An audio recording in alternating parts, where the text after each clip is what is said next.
बेंगलुरु के करीब वक्फ का एक नया मामला सामने आया है। नीलमंगला जामा मस्जिद की वक्फ प्रॉपर्टी यानी सर्वे नंबर 127 की 2 एकड़ 2 गुंठा ज़मीन के कागजात यानी पानी और आरटीसी में जामा मस्जिद के नाम को बदलकर हनुमंतैया के नाम से बदला गया है। समाजी कारकुन डीजे हल्ली के तनवीर अहमद ने इस मामले को उठाया है। इस पर बेंगलुरु रूरल के वक्फ एडवाइजरी चेयरमैन हफीजुर रहमान ने भी जवाब दिया है। सलाम टीवी से बात करते हुए हफीजुर रहमान ने खुलकर पूरा मामला रखा और कहा कि वक्फ के कई मामलात हैं जिसमें पानी और आरटीसी में नाम बदले जा रहे हैं। आइए जानते हैं हफीजुर रहमान क्या कह रहे हैं। हफीजुर रहमान साहब बताएं कि हाल ही में एक सामाजिक कारकुन तनवीर साहब ने इल्ज़ाम लगाया है कि नीलमंगला की प्रॉपर्टी वक्फ की प्रॉपर्टी में जामा मस्जिद की 2 एकड़ 2 गुंठे की कुछ प्रॉपर्टी को पानी में नाम बदला है। कोई घोटाला होने के इम्कानात बताए जा रहे हैं कि पानी में नाम हनुमंतप्पा आ रहा है। ये पानी में नाम कैसे बदला है? मेरा नाम सैयद हफीज़ुर रहमान है। मैं बेंगलुरु रूरल डिस्ट्रिक्ट का वक्फ एडवाइजरी कमेटी का चेयरमैन हूँ। और जैसे कि मेरे भाई ने प्रेस मीट करके एक इल्ज़ाम लगाया कि सर्वे नंबर 127 में हनुमंतैया का नाम पानी में चेंज हो गया, क्या ये ज़मीन बिक चुकी है या क्या है? और चेयरमैन आपका रोल इसमें क्या है, इसमें आप साथ हैं क्या करके? तो मैं मेरे भाई को ये बोलता हूँ, हनुमंतैया ये नाम आया है, ये मैं भी जानता हूँ। भी रिसेंट है ना, एक 2 या 2.5 महीने पहले कुछ आया है ये नाम, मगर ये एक गेजेट नोटिफाइड प्रॉपर्टी है। सर्वे नंबर 127 1964 से लेकर आज तक वो ज़मीन खाली है। वहाँ पे गैर मुसलमान एक ज़राअत कर रहा था, एग्रीकल्चर एक्टिविटीज़ कर रहा था। तो आज तक ना बोर्ड उधर गया ना ये गया, कोई भी जाके उनको ना पोजीशन में ही लिया आज तक ज़मीन, वो एकदम पोजीशन खाली थी।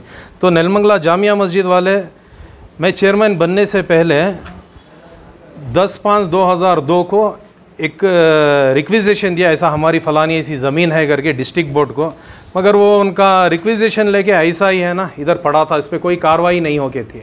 फिर मैं चेयरमैन बना 1 अगस्त 2022 को, आज को मिला के 10 महीने हुआ है मैं चेयरमैन बन के। मेरे को आके फरवरी के महीने में आके फिर से मेरे को रिक्वेस्ट किया ऐसा ऐसा दे के ही हम अर्ज़ी करके। तो मैं जब उनकी अर्ज़ी निकाला तो यही है उनकी एक इसमें रिक्वेजिशन दे के हैं। सर्वे नंबर 127 ऐसा हमारी प्रॉपर्टी है, उसमें दूसरों का कब्ज़ा है। अभी हम लोग उसको ये करना, और पानी में हमारा ही नाम आ रहा है इसमें करके। मगर इसके बाद में 1/2/2023 को है ना, हम लोग तहसीलदार को एक लेटर डालते हैं इधर से कि उधर वो प्रॉपर्टी वक्फ की प्रॉपर्टी है सर्वे नंबर 127। तो वो प्रॉपर्टी में हम अपना स्टेट वक्फ बोर्ड का बोर्ड डालना चाहते हैं करके, ये फिर हमारी ऑफिस से है ना मेरे डायरेक्शन पे ये लेटर हम लोग तहसीलदार को ये करते हैं। फिर इसके बाद एक लेटर पुलिस डिपार्टमेंट को प्रोटेक्शन दो हमारा, क्यों मतलब कम्युनल हार्मनी कोई भी उधर हम प्रोटेक्ट करना है, कोई भी कम्युनल वायलेंस नहीं होना है करके।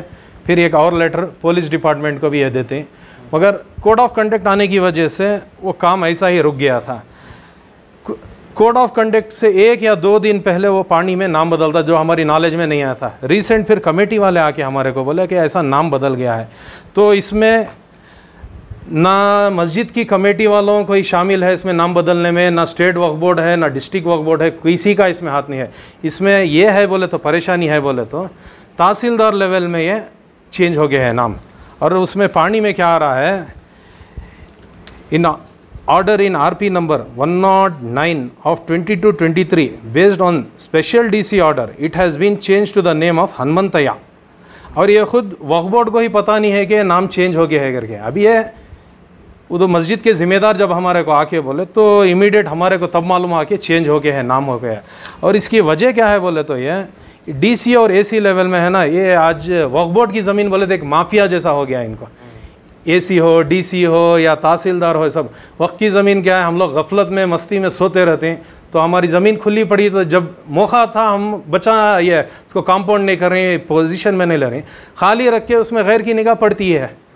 तो उसकी वजह से वो क्या करके है, वो अपने नाम पे तहसीलदार का DC से ऑर्डर करवा के है तो इसमें ना बोर्ड को उसमें कहीं पार्टी बन के है, ना बोर्ड को नोटिस सर हो के है डीसी से या एसी से या तहसीलदार से, किसी को भी नहीं हो के। तो इसमें एक मैं खुला बोलता हूँ, ये तहसीलदार के ऊपर एक्शन लेना है, ये कैसा नाम चेंज हो गया है। और डीसी के ऊपर भी मैं हॉनरेबल मिनिस्टर ज़मीर अहमद खान साहब से मैं एक आजिज़ाना गुजारिश करता हूँ कि आपकी मिनिस्ट्री से एक सभी स्टेट के सभी तहसीलदार, एसी, डीसी को सभी आप एक ऑर्डर कीजिए कि जो वो भी वक्त के मामले जब लोअर कोर्ट में आते हैं, जैसे एसी, डीसी में, लैंड ट्रिब्यूनल में जब भी आता है मामला, तो वक्त बोर्ड को, स्टेट वक्फ बोर्ड को इन्वॉल्व करना है। वक्त आ गया तो स्टेट वक्फ बोर्ड को इन्वॉल्व करना, बिना वक्फ बोर्ड को इन्वॉल्व किए बोर्ड को ही एक्स पार्टी कर देते हैं। बोर्ड को मालूम ही नहीं रहता था कि केस चल रहा है या नहीं करके, कोई बोर्ड से अपियर नहीं होता, तो हमारी ज़मीन खुद ब खुद जा रही है। तो इसकी वजह क्या है बोले तो एक लीगल डिपार्टमेंट भी है, और एक सबसे बड़ा मसला क्या है, मैं जो नाम बदले जा रहे हैं वक्फ की जायदादों के, इसे रोकने के लिए बोर्ड की तरफ से, बोर्ड की लीगल टीम है, सीईओ है, उनका ताउन कैसा है? तो सीईओ साहब का एक मसला है, जब भी उनसे जाता हूँ, बहुत अच्छे आदमी वो, बहुत कुछ सुनते हैं, जो भी बोलते हैं हाँ सुन लेते हैं वो, मगर वी विल सी इट कहते हैं, मगर वो मुझे आज तक समझ में नहीं आया वो क्या देख के ही वो करके। अगर इनकी जगह कोई अच्छा एक सीईओ, एक अच्छा केएस या आईएएस ऑफिसर या कोई अच्छे डिपार्टमेंट से है ना, कोई एक अच्छा सीईओ आया था हमारी बोर्ड में, तो उसमें क्या है बोले तो ये तमाम जो इश्यूज़ पे है ना एक अच्छे ढंग से वो प्रेजेंटेशन दे सकते हैं वो, और चीज़ को बचा सकते हैं। लीगल डिपार्टमेंट में क्या है बोले तो अभी यही मैटर में है, 2 या 3 दिन पहले मैं सीईओ के पास गया था, तो वापस वो ये कंप्लेंट है बोला, तो सीईओ खुद एक लेटर डिस्ट्रिक्ट वक्फ बोर्ड को देते, ये क्या किस में हो गया ऑर्डर, क्या हो गया, ये तमाम डिटेल आप निकाल लेके आ जाओ। ये क्या है 109 का, 109 ऑफ 22-23 में जो ऑर्डर हो गया उसका कॉपी ले लेके आओ घर का। हमारे जो वक्फ ऑफिसर्स जो हैं सी ग्रेड में जो आते हैं, तो इनको खुद ब खुद है ना डीसी, एसी लेवल में है ना कोई केयर ही नहीं करता, वक्फ बोर्ड बोले केयर ही नहीं कर रहा है।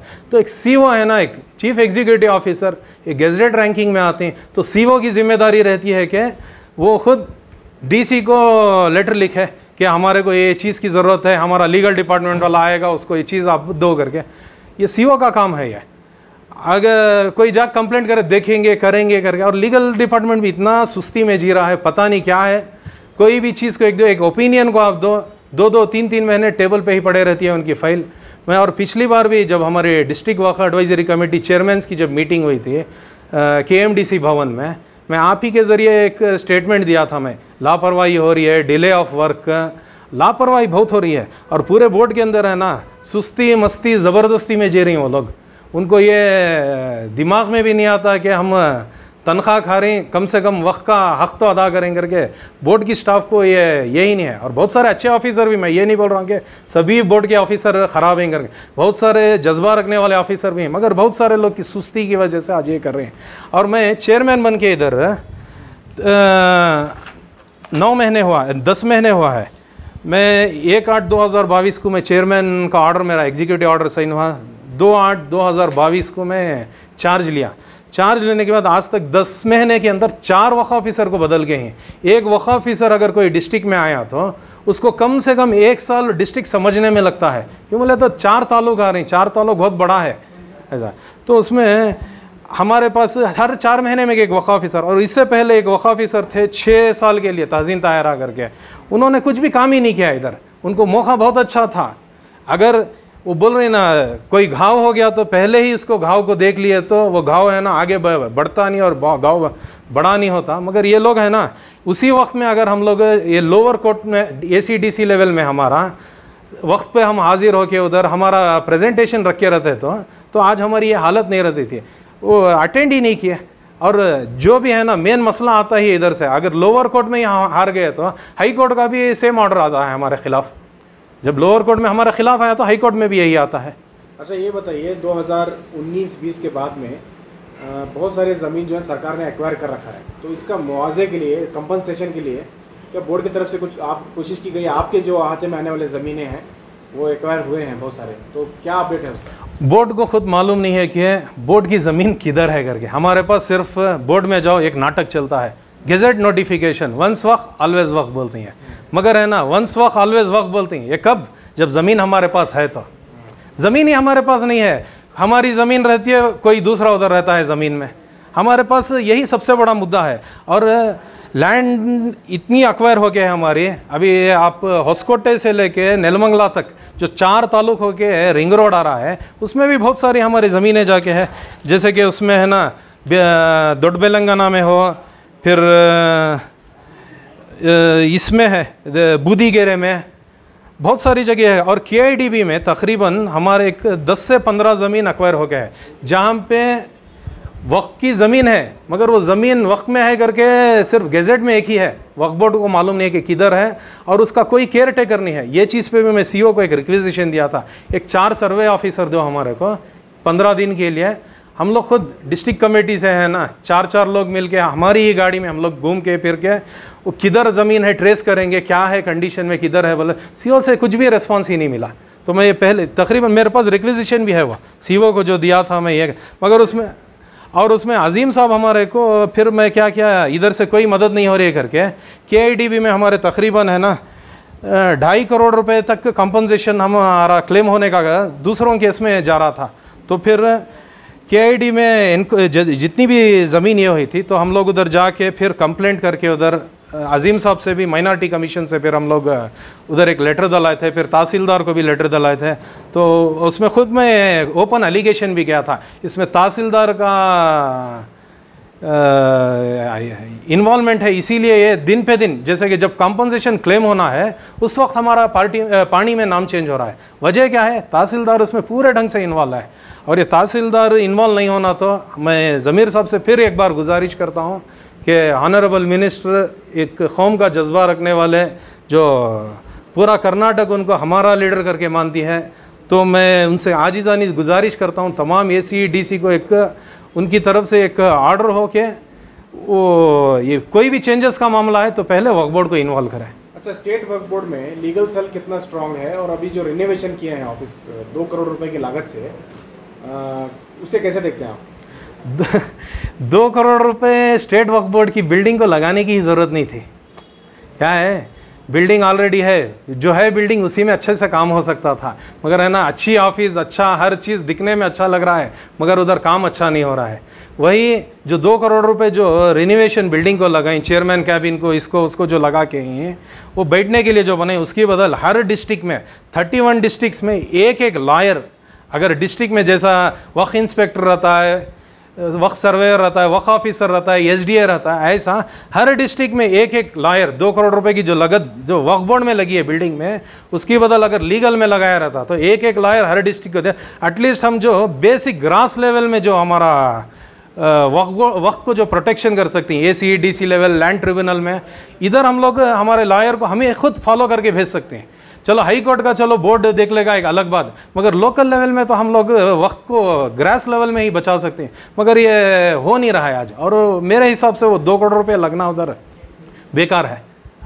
अच्छा, ये बताइए, ज़मीर अहमद खान अभी वज़ीर वक्फ बने हैं, उनसे क्या उम्मीदें हैं और क्या मुतालबात हैं आपके? तो ज़मीर अहमद खान को जैसे कि मैं और पूरा स्टेट और बल्कि पूरे हिंदुस्तान में उनको लोग जानते हैं, एक ज़मीर अहमद ख़ान एक ऐसी शख्सियत, वो हर हमेशा देना पसंद करती है, लेना नहीं।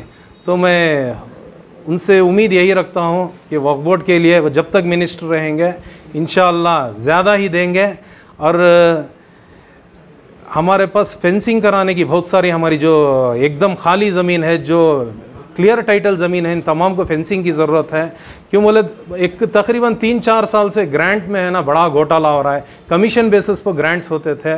तो मैं ज़मीर अहमद ख़ान से ये उम्मीद रखता हूँ और भरोसा भी है कि उन्होंने इस बार ग्रांट्स में है ना बिना कमीशन के ग्रांट्स लोगों को जाके जो सच में हकदार जो इदारे हैं उन तक ग्रांट जाके पहुँचते हैं, और वक्त का वक्त भी बदलेगा इंशाअल्लाह। तो मैं ज़मीर अहमद खान से यही उम्मीद रखता हूँ, और मैं फिर ज़मीर अहमद खान से मैं गुजारिश करता हूँ कि आप ये रेवेन्यू डिपार्टमेंट को और रेवेन्यू ऑफिशियल्स को आप ताकीद दीजिए, ACDC लेवल में हर जगह आप ताकीद दिए कि वक्त का कोई भी मैटर हो तो पहले वक्फ बोर्ड की नोटिस में आना, अगर नाम बदलना। अभी ये सर्वे नंबर 127 में यही हुआ है, क्या है, हमारी ज़मीन रहती है मगर हम लोग गफलत में रहते हैं, जाके जब पकड़ना, जब लिटिगेशन नहीं रहता उस टाइम में जाके पकड़ते हैं, कब्ज़ा होने के बाद हम अपनी गफलत से बेदार होती हैं, तब जाके ये होता है। नंबर 120 जो इसका है नीलबंगला का, उस पर क्या काम करेंगे? इसमें वापस है ना डीसी को लिख के ही तो वापस है ना प्रॉपर्टी है ना, ये हमारी वक्त की प्रॉपर्टी है, वापस रिस्टोर करो करके, और इंशाल्लाह ये हाई कोर्ट में ये ऑर्डर को हम लोग स्टे कराने के लिए पूरी कोशिश में लगे हैं। और इंशाल्लाह बोर्ड, अगर अभी भी फिर बोल रहा हूँ, सीओ और बोर्ड, सीओ और लीगल डिपार्टमेंट, हर चीज़ में सीओ है। क्यों बोले तो सीओ एक ऐसी चीज़ है, सीओ के बोलने से ही हर चीज़ चलता है उधर। तो सीओ और लीगल डिपार्टमेंट ये मजबूती से इरादा करे कि हम लोग ये बचाना ही है जगह, बोले तो इंशाल्लाह जगह बचती है, नहीं तो है ना मुश्किल है आगे चल के। ये मैं खुला बोल रहा हूँ। और मैं ये तनवीर भाई डीजे हल्डी, इनको भी मैं शुक्रिया अदा करता हूँ, कम से कम ये वक्त में जिल पर इंटरेस्ट दिखाए, एक अवेयरनेस के लिए है ना एक मौका मिला, और मुझे भी वापस बात करने का मौका मिला इसमें कि क्या हुआ है, किधर हुआ है करके। और इसमें यह कि किसी की तरफ से बेचने की साजिश भी नहीं होगी, ना बिक के ज़मीन।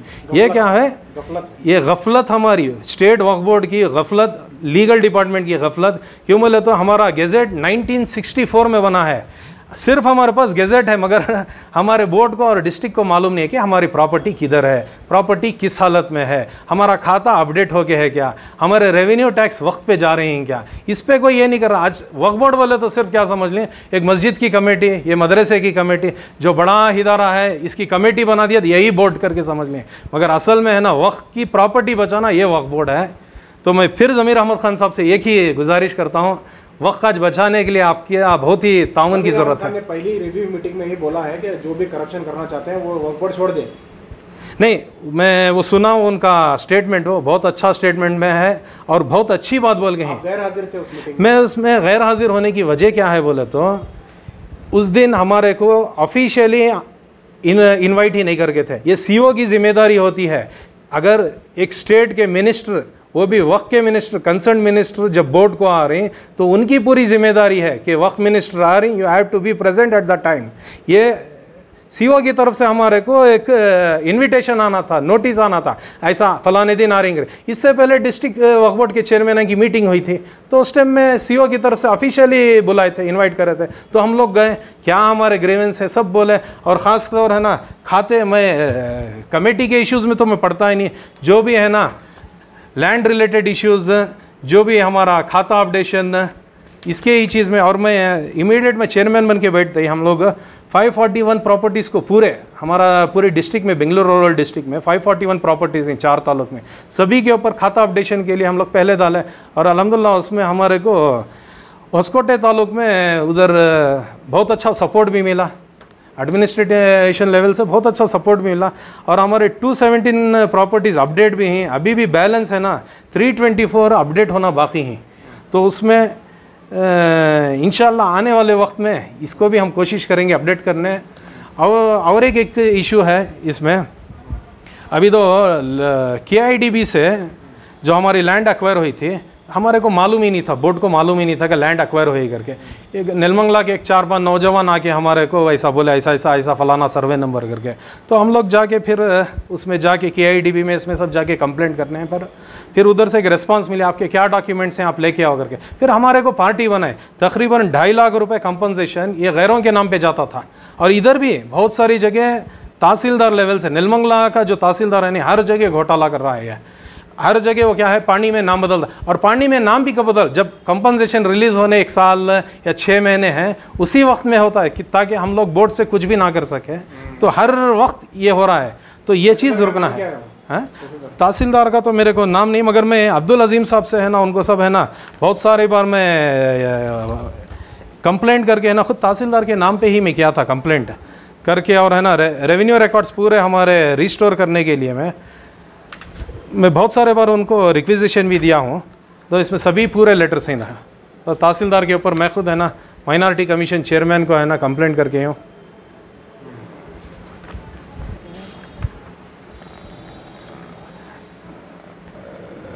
तो पूरे ये सभी वक्त के प्रॉपर्टीज़ है ना।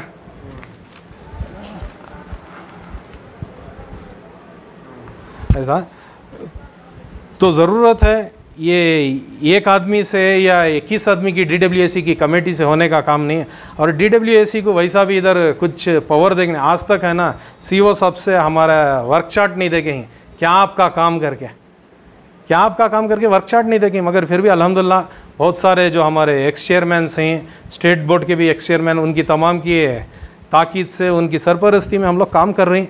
इंशाल्लाह आने वाले वक्त में भी ऐसा ही काम करते रहेंगे। और जो भाई जो एलिगेशन लगा के हैं, वो एलिगेशन है वो इसमें क्या बिक गई करके, वो एकदम बेबुनियाद है, मगर उसमें नाकामी हो के है बोर्ड की।